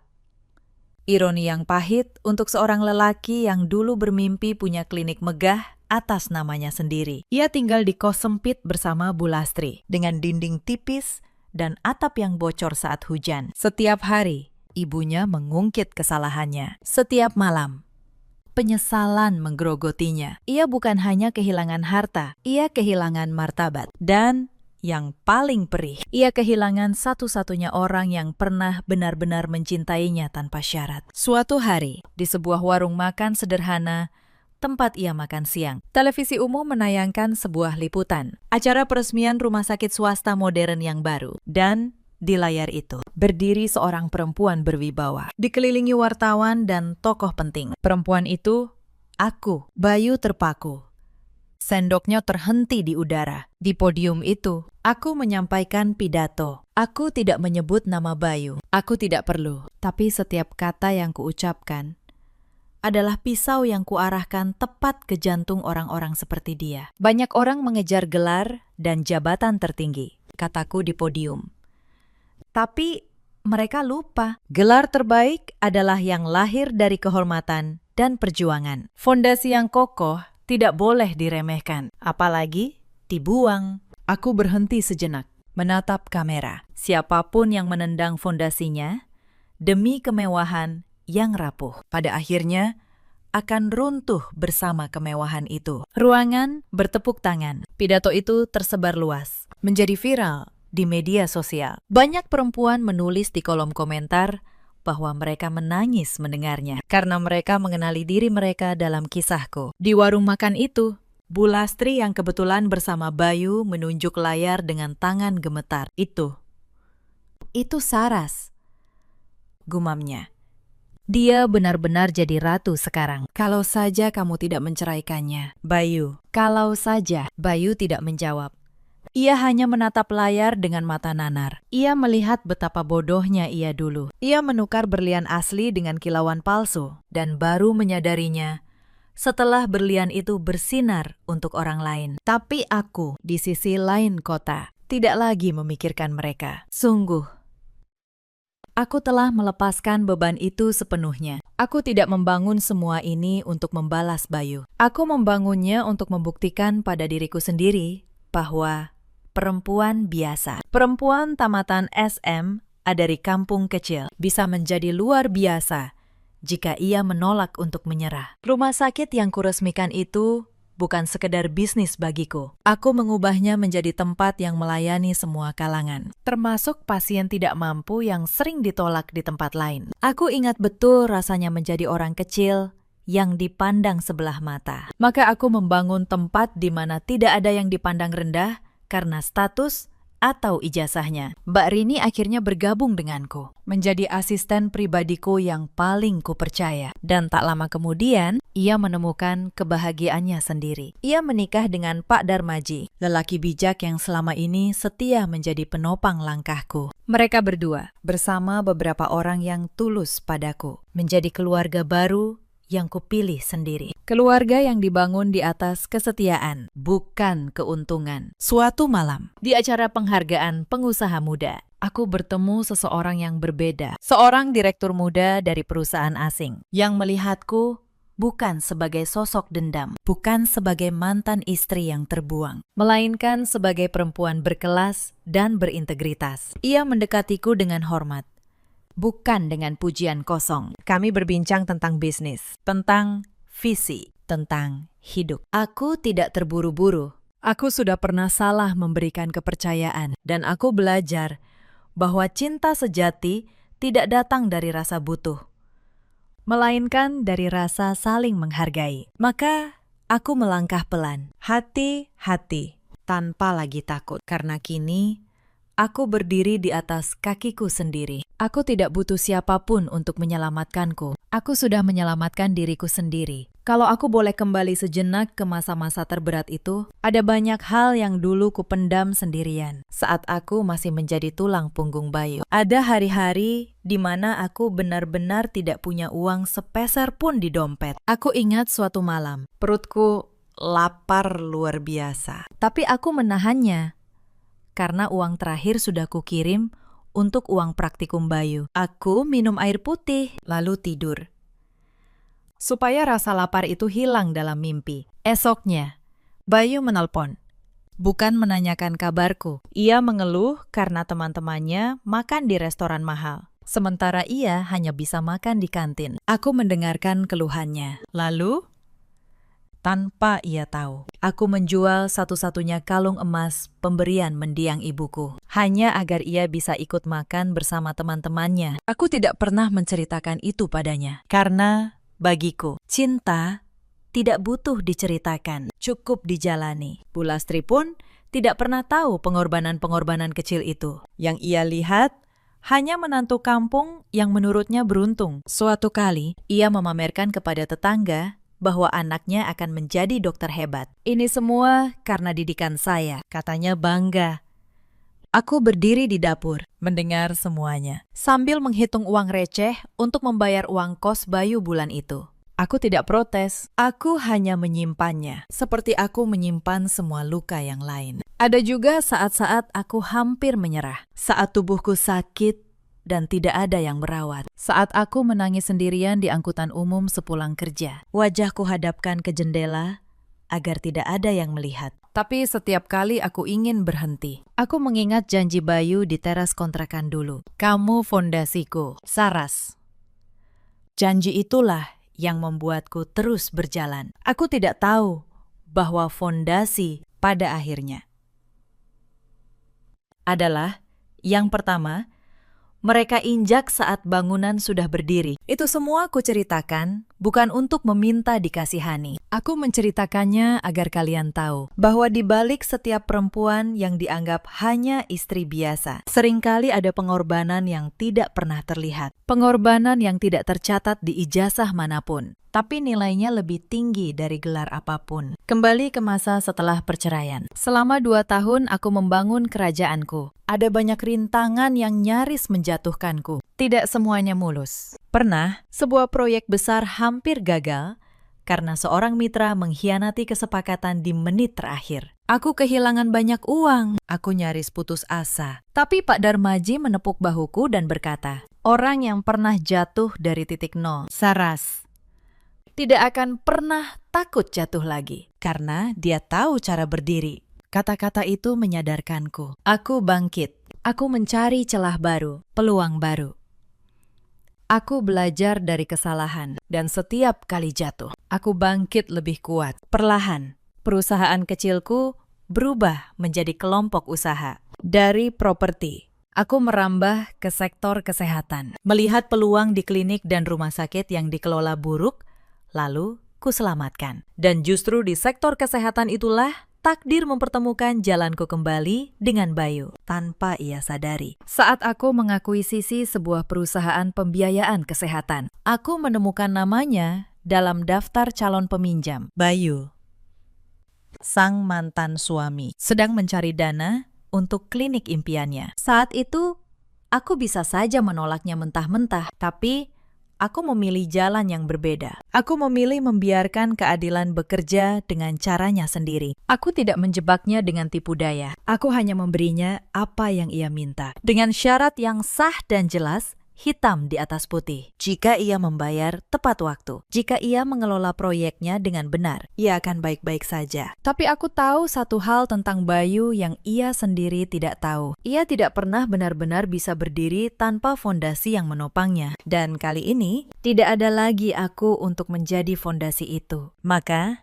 ia jatuh. Bukan karena aku mendorongnya, tapi karena ia membangun di atas pasir. Persis seperti 8 tahun pernikahan kami. Bedanya, dulu akulah yang menahan agar bangunan itu tidak roboh. Kali ini, aku hanya berhenti menahan, dan gravitasi melakukan sisanya. Ada satu hal lagi yang baru ku ketahui belakangan. Dari cerita Mbak Rini yang masih punya kenalan di lingkaran lama. Saat pesta pernikahan Bayu dan Nadia digelar dulu. Pesta itu sangat mewah. Diadakan di sebuah hotel berbintang. Dihadiri ratusan tamu. Bayu berdiri di panggung dengan jas mahal, menyampaikan pidato tentang betapa bersyukurnya ia menemukan perempuan yang sepadan dengan pencapaiannya. Di pesta itu, Bu Lastri tersenyum bangga di kursi terdepan. Ia berkata pada para tamu bahwa anaknya akhirnya mendapatkan kehidupan yang pantas. Setelah bertahun-tahun terjebak dengan perempuan yang menahannya, mereka tertawa.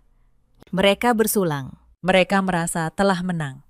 Dan tak satu pun dari mereka yang menyadari bahwa kemenangan itu hanyalah pinjaman yang bunganya akan mereka bayar dengan sangat mahal. Mereka juga tidak tahu bahwa di saat yang sama, di kota lain, perempuan yang mereka tertawakan sedang menandatangani akuisisi besar pertamanya. Sambil mereka mengangkat gelas sampahnya, aku mengangkat pena, menandatangani dokumen yang kelak menjadi batu pertama kerajaanku. Takdir punya cara yang aneh untuk menyeimbangkan timbangan saat semuanya runtuh.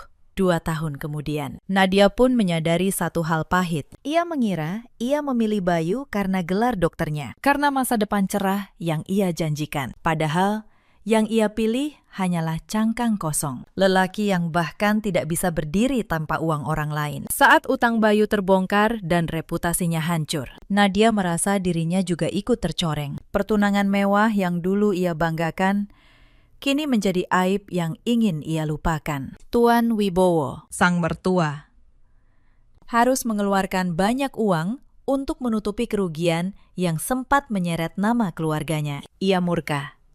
Dan kemurkaannya jatuh sepenuhnya pada Bayu. Kamu bukan hanya pembohong, kata Tuan Wibowo dingin sebelum mengusirnya. Kamu perusak. Pergi dari hidup keluargaku, dan jangan pernah kembali. Bayu pergi dengan kepala tertunduk, sama seperti caranya dulu mengusirku dari rumah kami. Lingkaran itu menutup dengan sempurna. Apa yang Bayu lakukan padaku, kini ia rasakan sendiri. Dilakukan oleh keluarga yang ia pilih untuk menggantikanku. Aku tidak merencanakan bagian itu. Itu murni hasil dari benih yang ia tanam sendiri. Karena pada akhirnya, setiap orang menuai apa yang ia tabur. Selalu.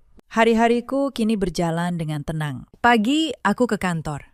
Memimpin rapat. Mengambil keputusan besar dengan kepala dingin. Sore, aku mengunjungi rumah sakit yang kubangun. Menyapa pasien. Memastikan tidak ada yang ditolak karena tidak mampu. Malam aku pulang ke rumahku sendiri. Rumah yang kubeli dengan uangku sendiri. Di mana tidak ada lagi yang menghina. Tidak ada lagi yang menyebutku beban. Kadang, saat malam sunyi, aku duduk di balkon rumahku, menyeruput teh hangat, memandang kota yang berkilau di bawah. Aku teringat perempuan di balkon kontrakan 8 tahun lalu, yang menggenggam kemeja putih dengan tangan gemetar dan hati penuh harapan. Aku ingin sekali memeluknya. Aku ingin berbisik padanya. Bertahanlah, air matamu hari ini akan menjadi mahkotamu nanti. Aku tidak membenci Bayu lagi. Sungguh, kebencian hanya akan mengikatku pada masa lalu. Dan aku sudah memilih untuk merdeka. Aku hanya bersyukur bahwa pengkhianatannya, sepahit apapun, telah memaksaku menemukan kekuatan yang bahkan tidak kusadari aku miliki. Terkadang, orang yang mencampakkanmu sebenarnya sedang melepaskanmu menuju takdir yang lebih besar. Cerita ini mengajarkan satu hal sederhana, sahabat. Jangan pernah meremehkan seseorang hanya karena dari mana ia berasal atau seberapa tinggi pendidikannya. Dan jangan pernah membuang orang yang berdiri di sisimu saat kamu tidak punya apa-apa. Karena fondasi yang kamu injak hari ini bisa jadi adalah puncak yang tidak akan pernah kamu capai tanpanya. Di luar sana, ada banyak perempuan seperti aku dulu. Perempuan yang menyerahkan masa mudanya, tabungannya, bahkan harga dirinya, demi seseorang laki-laki yang ia cintai. Perempuan yang dianggap hanya istri, padahal ialah tulang punggung yang menahan seluruh rumah tangga. Jika kamu salah satunya, dengarkan aku. Pengorbananmu tidak sia-sia. Nilaimu tidak ditentukan oleh orang yang gagal melihatnya. Ada juga banyak laki-laki seperti Bayu di luar sana. Laki-laki yang lupa diri begitu meraih sedikit keberhasilan, yang menukar kesetiaan dengan kilauan sesaat. Pada mereka, hidup biasanya mengajarkan pelajaran dengan caranya sendiri, cepat atau lambat. Dan ada pula para ibu seperti Bu Lastri yang menilai menantu dari ijazah dan harta, lalu menyesal saat semuanya terlambat. Bu Lastri kini menghabiskan hari tuanya di kos sempit, ditemani penyesalan yang tak berkesudahan. Bayu masih bekerja sebagai penjual obat keliling, hidup dalam keterbatasan dan kenangan akan apa yang pernah ia miliki dan ia buang. Nadia melanjutkan hidupnya, lebih bijak, lebih waspada. Dan aku berdiri di puncak yang kuukir sendiri dengan martabat yang utuh. Dalam hidup, kita semua punya pilihan. Kita bisa memilih untuk hancur saat dikhianati, atau memilih untuk bangkit dan membuktikan siapa kita sebenarnya. Aku memilih yang kedua, dan jika kamu sedang berada di titik terendahmu hari ini, aku harap kamu memilih yang sama. Bagaimana menurut kalian tentang kisah Saras ini? Apakah kalian pernah merasakan diremehkan oleh orang yang paling kalian percaya? Ceritakan kisah kalian di kolom komentar. Aku membaca setiap cerita yang kalian tulis. Terima kasih sudah menemani sampai akhir. Sampai jumpa di kisah berikutnya.